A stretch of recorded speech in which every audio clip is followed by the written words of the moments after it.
And now, Dane Forgione with a spoken word piece. Don't go there, I heard her say. You can't stomach what you're going to see.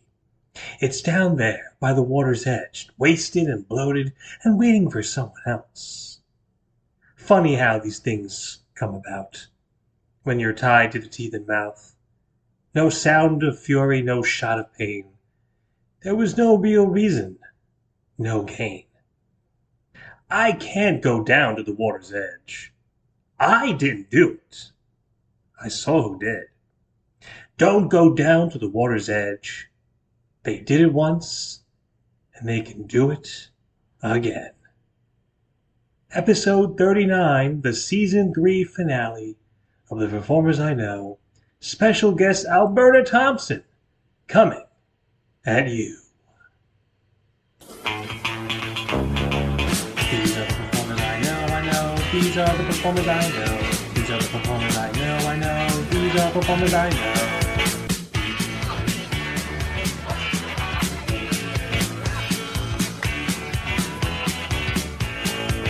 These are the performers I know. These are the performers I know.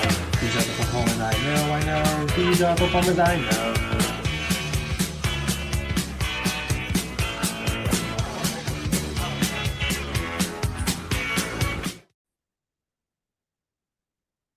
All right, everybody, here we go. This is the season 3 finale of The Performers I Know, also known as episode number 39.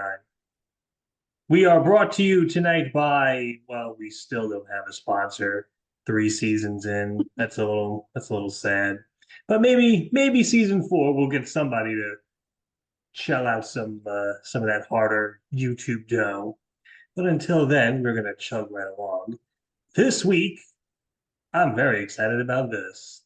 She is the premier Staten Island theater owner, talent. She's done acting.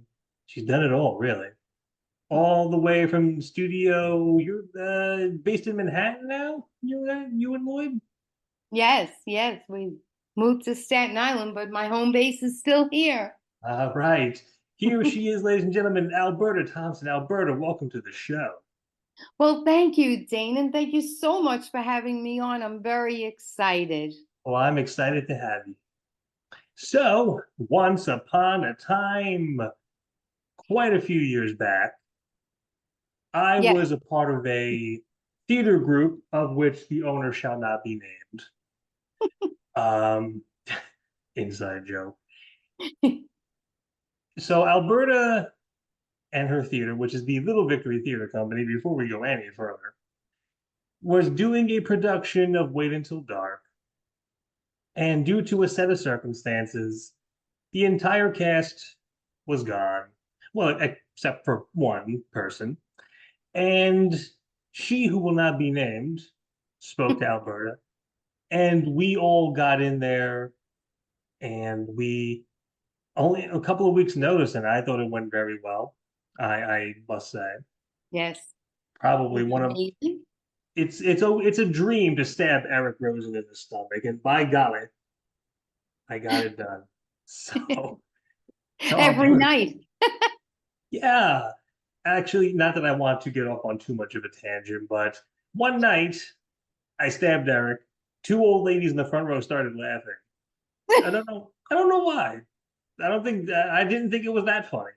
But anyway, I digress. So, Alberta, the first question that I would like to ask, as I ask all of my guests on the show, what got you into performing and acting and producing and directing and all that wonderful stuff? What got you bitten by that kind of performance bug? Well, Dane, I've always enjoyed acting. I started acting in high school. I went to Susan Wagner High School in 19 and Huh? I always enjoyed it. I took some acting classes and did some acting in college. And then of course, I kind of got away from it and got married and had a son, and my priority was with the family. and things changed, and everybody kind of went off on their own, and it was time to reinvent myself. And someone asked me if I would be interested in owning this theater with him. And he has subsequently moved on, and I remained in the theater, and that was 2016. Um, I think that performing is so wonderful because we are able to bring people to a place that is not in their own heads or their own lives, because we all have stuff going on. And I think it's a wonderful thing that we as performers, and Dane, you know this feeling as well, we can engage people, and we see that they are completely engaged in the moment. That's why I ask that no cell phones be brought into the theater. I mean, you can bring them in, but please turn them off and just really be involved in what's happening on the Well, stage. yes, because as we all know, during very tense moments in, say, Murder on the Orient Express, when Poirot is trying to figure out the murder, as we all know, Hmm. Wake Up Little Susie just starts playing. It's true. Yeah, it's true story. True story. True story. I mentioned this during Mike Schiavo's episode, but yes, I was in the middle of this really just dramatic monologue, like this is what happened, and he all of a Yes. sudden, wake up, little Susie, wake up. Uh, you see it. Wake up, little. I like this is my nightmare. This is I think Rose Khaleesi literally leaned out the window and was like, "Hey, turn the cell phone off." She did. Rose popped out. We have a little window for anybody who hasn't been to the theater. We have a little booth, a lighting and sound booth. And in that booth is a window. So whomever is running lights and sound can, hear cues, see cues. On occasion, hold up cue cards for me because I can't remember monologues anymore. And she literally leaned down, shut that off. So Oh, we do ask that, it's just a wonderful thing, Dane, when you see in people's faces that they have just enjoyed themselves immensely. And I actually have people who have come up to me, because many of these people have become like family now. We're almost a decade into this. And you share their triumphs, their sadness, their children growing up, birth of grandchildren, and sometimes they have things going on in their lives that are serious and not a good thing. And right. so often I hear from them, oh, I just felt so good just for 2 hours, thank you, Alberta. And I'm like, well, thank the cast, because they're the ones who work so hard. And I think that's why you really do it. Obviously, unfortunately, it's community theater, so there's no pay involved. I try to, as many people know, I try to give a stipend to the actors so that they walk away with at least something. Um, and times have been really tough. I wouldn't lie since the No, pandemic. yeah, you're right. It's As someone who has been around the theater scene for a while, I tend to like to ask people, and especially I asked Dory Aspinwall way back when, like what was it like to transition into like this uncharted territory of doing virtual shows? Because, when in those first couple of weeks of the pandemic, it's like, oh, everything is shut down. Theater is at a standstill. Mhm, Broadway is shut down. mhm. Everything is a mess.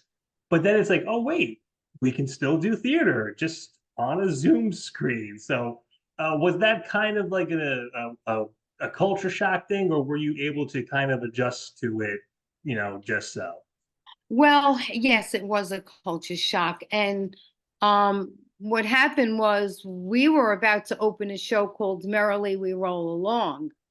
And Yeah, I don't know if you know Brendan Stackhouse. I do. Yes. Yeah, so he's actually called on the national tour right now of Les Mis, so that's very exciting for him. But he was the director, and I said, things are closing down. I don't like the way this is going. I can't protect these kids. I don't know what this disease is. This was, early March, right? When they shut every, Yeah. I said, where I'm closing the show. And he was so upset, and the I cast was so upset. Well, what's funny is that I got my show literally, I think 2 weeks before everything shut down. I did my season preview, and I remember in the weeks leading up to it, it's like, oh, it's in this state now, and now it's in this state, and now this Hmm. state. And it's like, we might have to shut everything down, but we Yeah. got in just under the wire. So Oh, you were lucky. We didn't. I called him and I said, this is it. And he's like, oh, let me talk to your husband and he'll talk sense into you. I'm like, listen, Brendan, I don't know what this disease is. I would never, ever be able to live with myself. And I think, Dane, when people come in that theater, I try to look out for them as much as I can. And I said, oh, we're shutting down. And then I think it was 2 or 3 hours later when they officially shut everything down. They said that Sunday, would be the last day, whatever it was, that everything would shut down. And we did try to do 1 or 2 shows by Zoom. And then it wasn't that successful. And then we tried to, when we were allowed to, remember, then there was a point where they allowed us to open up, but it was a very limited audience. I do And remember, yes. so we tried that, where, like, if a party of 3 called, well, then they would be sitting together. That would be it. There would be nobody around them, 6 feet in front of them, 6 feet in back of them. So Yeah. yeah, we did that for a little while. And then, once the vaccine came out, et cetera, then we went through a period where masks were, you couldn't come in without your vax card and your mask. So it was really a step process. We went from complete shutdown to virtual to kind of semi-attendance, and then the vax cards. If you didn't have a vax card, you couldn't come in. If you didn't have a Mhm. mask, if you weren't willing, then you couldn't come in. And then little by little, we resumed. But quite frankly, my attendance, and from what I hear, other people's attendance as well, is certainly not where it once was. So, Yeah, I mean, I've been seeing a lot of mixed things. I mean, thankfully, like I did Beauty and the Beast at Brundage Park Playhouse, and it was packed to the rafters, really. and that's great. And I mean, like you guys are no slouches because I've been to several of your shows, very brilliant shows, and you guys have good crowd. I mean, from when I would be there, when you guys did Red with Eric Rosen and Magalisi, you got that was packed to the rafters. Right, right. Yes. I mean, it has its stage, like our matinees always fill up, but some of my audience, I have my demographics are, it all depends what show we're doing. We do a lot of the mainstream shows, Wait Until Dark. Well, you just finished being our lead, and an amazing lead at that, in Oh, this Murder on show. the Orient Express. I And gotta tell you, that was a lot of fun. I mean, but I've had a lot of great experiences. Let's circle back a minute to Wait Until Dark. How that whole wacky experience went about. Without getting into detail, there's a lot of people who will not be named in this episode. So people, certain individuals, decided to just fuck off, for lack of a better term. yep, yep, Except yep. for the young lady, her name escapes me. I think Katie Mahoney was her name. She was very good. I, and I can't remember her name. I think it was Caitlin or Katie. Yes, Kate. She was very good. Very good. we were the last minute substitute, Yep. and I had never experienced something like that before, where she who will not be named basically was like, well, the entire cast is gone, and we're doing this as a favor, and we got it. We're very little work time. Now, was that something that you had experienced before, something of that magnitude, or was that the first Oh time you no, was like, "Wow"? never. I mean, never. And when I spoke to her, it was like just on a Hail Mary. And I have to say, in her defense, that she's stepped right up and she says, we'll get this job done because something had been done to me that was wrong, very wrong, Hmm. lies, and it was just a whole McGill. I wouldn't go into it, but it was wrong it was done to me in a very spiteful and mean way. It's like the old story. Unfortunately, when people are caught doing something, if they're not stand up about it and say, hey, and own it and say, hey, I did this, I'm sorry, can we move on from here? Then they try to blame you and they make up lies and they gather, a support group around them based on these lies. And unfortunately, people tend to be sheep and Hmm. they follow the lie rather than, stand up. And so this whole Megillah had gone on. And I said, we're like 2 weeks from opening. Now, that being said, I believe we pushed it 1 week, which wasn't Well, anything, I but do remember we were rehearsing Peter Pan, and right. she sat us all down, and she was like, "Listen, this is a very interesting, scenario. I spoke to Alberta, and this, that, and the other thing happened. Do you guys, would you guys be willing to step in?" And it was me and Eric Rosen and Michelle Magiri, Joe Mhm. Cerulli. We were just like, "Oh, okay, sure." And I I remember she was very vague about what was going on. All she told us was, "It's wait until dark, and I'll let you guys know who you're playing when we have the first read through." Okay. So she goes, "Hey, okay, Mr. Rowe, Dane, that's your role." Okay. I mean, I was familiar with the movie, but I had never seen the play. And I read through the script. I'm like, this guy is psychotic. I Yeah. love it. Yeah. Yeah. And you were amazing at it, Oh, scaring everybody every night. ooh, those gloves I got to wear. Oh, Hachiman. That was And the knife, remember it had a name. It was a woman's name. um like Delilah or Yeah, something like that. And it something. was, And then one night she fell off. Remember, I think you stabbed him so hard it was all plastic. yeah, I Remember stabbed that? Eric Rosen so hard I broke the Pez dispenser slash knife. Like, There was a Pez dispenser. oops, sorry, Eric. Oh, poor Eric. The But hardest. I mean, it was, Oh, no, I had never experienced anything like that. It was kind of my first culture shock into the theater world and how sometimes the lines get very blurred.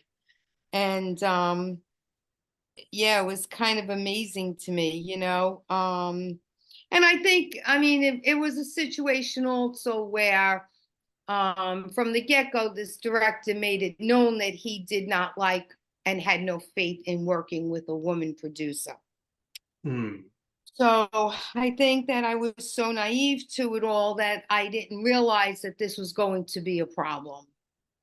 And I think that's very sad because I don't ever think that we should look at anyone's sex, race, color, uh, fashion choice, gender. We need to look at the person for whom they are and Well, what they're about. what's that old saying? Sometimes the trash takes itself out. Yes, exactly right. So, Exactly. So yes. I So think it was, it was a learning experience, but you guys were amazing. And, there's an old saying in theater that you wind up with exactly the cast that you were meant to have. And you guys would just, especially you and Eric were, I mean, you kind of were leading Eric, if you remember the roles, which I'm sure you do quite I well. yes, I do. It was And you were driving those scenes. I mean, you were really driving all of those scenes. And you know, it's a funny thing because I interviewed Eric. I think he's a fantastic guy. He throws himself into every role. As I said, he's the hardest working man in Staten Island when it comes to theater. But like it was an instance of it's like, Eric, just follow my lead. You can't see me right now, but I'm doing like the two fingers to the eyes and then pointing at somebody. So, but he caught on very quick and I appreciate it. But folks, it's not just Alberta who has the talent in the Thompson household. Lloyd, her husband, has a band called The Resistance. yes. Yeah. Now, how did was Lloyd was that something that he always wanted to do, or did it just come out of like a later on in life, like, hey, I want to be in a rock band? So here's the history to that real quick. Years ago they had garage bands, with when he was, young. And music is his happy place. And for those of you who may or may not know, he's an attorney by day. And he had amazing vocals. It's just it's his gift from God. I believe that we all have a gift, and that's his gift. And I said to him, it's not fair not to share a gift that has been given to you. That's very selfish. So I actually bought him a gift to go to the rock and roll fantasy camp where he had this amazing experience. He sang with Roger Waters, Paul Stanley, and he just met somebody out there who happened, it was California, and he met somebody who was from Staten Island. And he says, my wife's been torturing me, taunting me to start a band. And this guy said, "Hey, I'm looking to start a band as well," and that was it. And they got this band together, and they hooked up with these other guys. They were basically doing Jersey stuff, but they kind of those guys sort of went their own way. So that's how it came to be. And I said to him, everybody needs a release and a happy place, and he's very happy when he's performing. They're going to be doing the Borough President Sunset Series August 22nd in Silver Lake Park. Well, It's a seven little or a little inside baseball. Um, this we are recording this on the 30th of July, but by the time this airs, it's going to be, I believe, December. oh my. Okay, so So forget that. yeah. So Merry Christmas. And a happy and New healthy Year. new year Yes, to yes. all. Gosh, so you've had a myriad of shows come and go through the Little Victory Theater. A lot of different, comedies and dramas and suspense plays like Wait Until Dark. You've Mhm. had hypnotists, uh, Yep, cabaret bands, yep. impressionists, all the whole Megillah. Comedians. Comedians, yeah. Mhm. What it must be very fascinating. Like what would you say is some like the type of stuff that goes on and on? Does it really do you like certain types of shows, or is it just like whatever goes through the doors, it's great. Well, my thing is this, Dane. I don't do a lot of what I call slit your wrist theater Right. because I like people to walk out toe tapping if we're doing a musical or laughing their heads off if we're doing a comedy. So I do try to look for shows that are nostalgic, like we did Barefoot in the Park, which is, an old Neil Simon. Um, I tried to find a season like this year's season was murder, mayhem, and comedy. So we did Murder on the Orient Express. We're going to do Dial M for Murder, The Return of the Pink Panther. So I tried to Oh, when pick are a you theme. dial in The for murder? When are you doing that? I might have to audition um, for that. so we are going to do that for our Halloween show, Ah, which I will be announcing hopefully in the next week or so, waiting for someone to give me. I asked someone to be a director and I'm waiting on her response. So I said I'd like it by this week because we need to hold auditions for it. right. Um, so that's how I kind of pick the season. Or if a director comes to me and says, "Hey, Alberta, I have this show in mind. I think it'll be wonderful. Will you look at it?" And I look at it, and if it, of course, as a producer, it's about, unfortunately, dollars and cents, trying to keep the doors open. And Right. I think it's going to sell like, I know a lot of people know about Tina Barone in the community, and Yes, she's a she very, very talented director extremely an actress. and And actress too. Courtney Lee, I don't know, do you know Courtney Lee? I I know of her. Yes. Okay. So she had come to me. She was doing, I forget what show she was doing in the theater, and she says, "Hey, Albert, I think this would be a wonderful musical called the Marvelous Wonderettes." Yes. Or Yes. is it the Wonderful No, the The Marvelous Marvelous Wonderettes. Yeah. Wonderettes. Yes. So I Well, there's said, a "Oh, whole bunch of them actually. yeah." Apparently, there's like several sequels. So I said, "Courtney, let me see it." And I said, "I think this will sell really well." I called Tina. I said, "Hey, you have any interest in directing this?" She loved the show. And we did that show. And then at Christmas time, Courtney said, "Hey, Alberta, there's a Christmas version of this." And I said, Ooh. "Okay."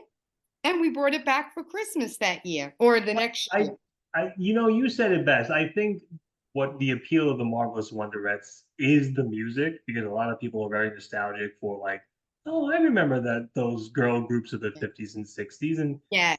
and I believe like that's kind of sort of what goes on in those shows is a Yes. lot of girl group singing.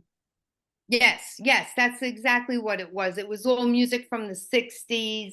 And then they every night the ladies picked a gentleman out of the audience. He was Mr. Lee, the Yeah. principal, and everybody had so much fun with that. And then we did a murder mystery and we did some raffles with that, and everybody had so much fun with that. It's very fun to watch people. We bring them together in a group. We just did a murder mystery. We actually brought the theater in like a semicircle, and they had to work in a group to solve the mystery. Now, these are strangers who never met one another before. So it's just beautiful to see them, come together. They have to pick a leader and a name of their team, and you could walk around the room, you kind of hear them chattering, and the actors walked around the room, they could ask them questions Well, and all I that. actually I went to one that you did. I think I don't know if it was last year or the year before. And the row that I was in was just a bunch of guys, and we were like, we don't know what's going on. Yeah. So we came up because what happened was Alberta happened to be in the show. And it just so happened that every time Alberta attempted to sing in the show is when somebody died. So it's like well, what if it's because of Alberta singing? Like it's sending off shockwaves. So we wrote that in, and I remember Albert Albanese was like, "The award for the worst guest in the world goes to that row." And it's, oh, oops.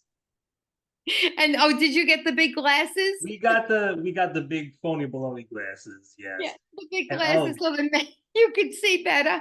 oh Lord, speaking of glasses, you got and also going into the fact of people bringing plays, you did Drinking Habits, was it called? Yes, Where you yes.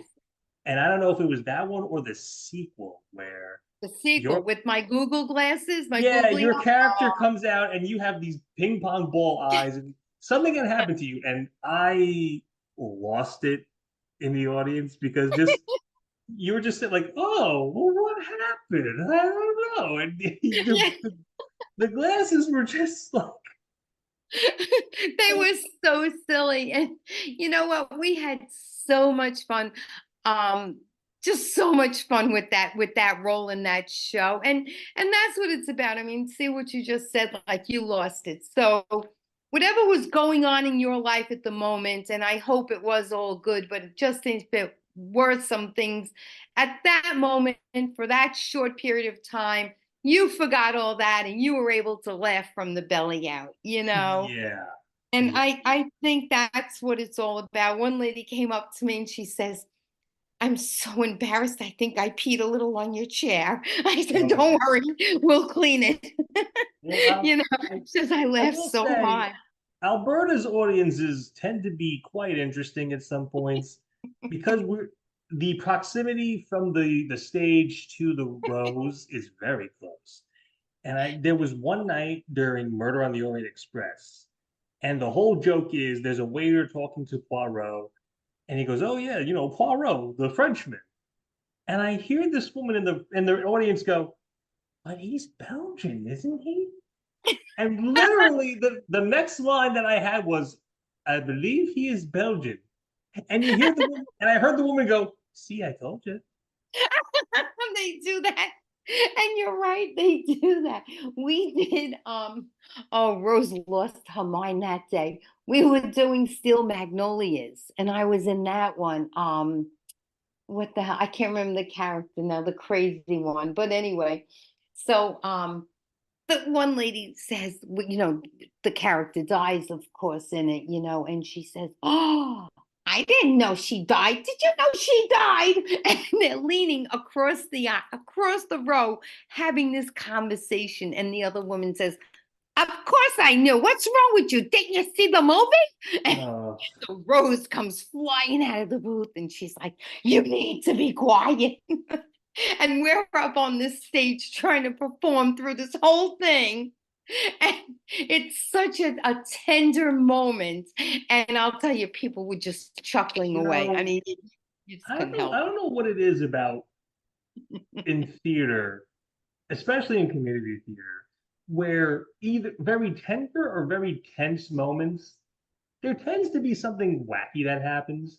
I was they in giggle. I was in a production of The Sound of Music, and Mhm. it was the scene where the Nazis we're all in the audience, like searching for the Von Trapps. And oh, are they going to get caught? Ooh, That's very, right. very tense. All of a sudden, you just hear the Spider Man theme. Mhm. Spider Man, Spider Man.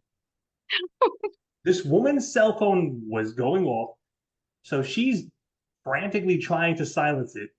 And you just see four pairs of flashlights very slowly go on her, and she just sunk in her seat like, I'm not here. I'm not here. It's like like thanks, lady. Thanks. You know. I know. And sometimes they giggle, like at the most, like I did Death of a Salesman at Seaview Playhouse, and this was 2013, and it was like you know, one of those really sad moments where you know Willie Loman is just losing it, and this woman just started to laugh, and I was like, is she kidding me? What is she laughing at? So I don't know if it's a nervous laugh. I don't know if it's, you know, I don't know, but things like that do happen, you know, some of us in theater, and you know this, you know, we talk about the theater ghosts that live in all these theaters, you know. Oh yes, I think maybe the theater ghost maybe was tickling her. I don't know. Very strange. But yes, so right now, opening, well, of course, this is going to be a moot point since this episode is airing later this year. But Yeah. opening in a few weeks, The Return of the Pink Panther. I'm hearing it's going to be a super funny show. A lot of great actors in it. Yeah, and that is What do you have going on after that? That was that would So dial after M for that, Murder. yeah, will be our Halloween show, Dial M for Murder, and then will be the Christmas show. And I don't exactly know, and I wish I did because it would be a great thing for, to announce tonight. Um, I don't exactly know which way we're going to go with that yet. Tina might be doing something, but I'm not sure.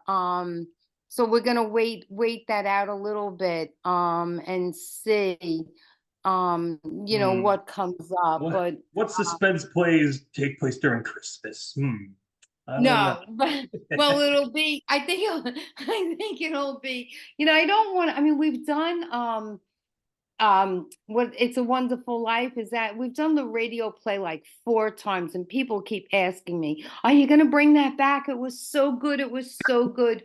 But I just didn't want to go that way. We did Miracle on 34th Street. That was a lot of fun. um so I don't know, but I hope that's got to get resolved soon. Right. Well, Because believe it or not, our season runs quickly. yes, it does. Well, I can see by the non-existent clock on the wall, the clock that is just to my right. That's not, it's an invisible clock, but I know it's there. Just trust me on this one. We are running out of time. This has been very, very fun, though. Alberta, my last question to you is, any aspiring theater people, not just acting, but singing, dancing, even somebody who wants to own a theater, what would be the piece of advice that you would give them to best succeed? Patience, lots and lots of patience. And have a thick skin, and don't ever let anybody tell you you can't, or don't surround yourself by haters. Don't listen to the negative talk. Unfortunately, in this business, there's a lot of jealousy that goes on, and drown all that out, enjoy it, have fun with it, and surround yourself with people like Dane, who are positive people, who are Oh, happy to be part of your life. oh Um, goodness. and go for it. Like, don't ever look at a role, or even as a director, and say, "Oh, I can't do that. I can't." A long time ago, there was this man that we followed in the police department, and his name was Lewis Tice, and what he taught us, a motivational speaker, was, "I can't means I won't." So I kind of live by that philosophy, and I would advise all of you who want to act, direct, be involved in the theater, don't be afraid. Just go for it, because the consequences are nil. Nobody's going to kill you. You're not going to die. You're not going to fall off a cliff. Nothing's going to Exactly. happen. And you'll meet a lot of beautiful people, learn to collaborate on a project, be a team player, and be kind. Help one another out. That would be my advice that I would give, coming from this old dog. Excellent, excellent advice. Well, as our outro plays us out, I want to thank Alberta for being here. Alberta, thank you very much for being my guest. Thank you, Dean. Thank you so much for thinking of me. This has been great fun. And Wishing you all the best. thank you. And thanks to all you for listening in on this great season. We will see you in season 4. Until then, so long. Bye bye.